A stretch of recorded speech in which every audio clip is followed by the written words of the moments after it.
I'm gonna make some dates cookies. Okay, it's a great source of fiber and I need a lot of fiber right now, so let's make this cookie. So in a bowl, I'm gonna add this oatmeal flour. I also have some oatmeal right here, so I'm gonna mix this up in a bowl.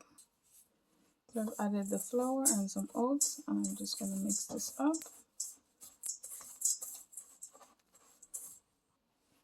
So I'm gonna dice a few pieces of peanut to add also to the mixture. Not a lot, so let me just chop them up. So they're all diced, and I'm gonna add them to my mixture.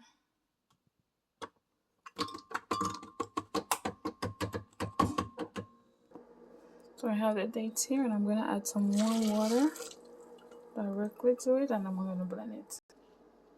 So keep mixing until you have a nice firm cookie dough, and then we're gonna add them now to the baking sheet.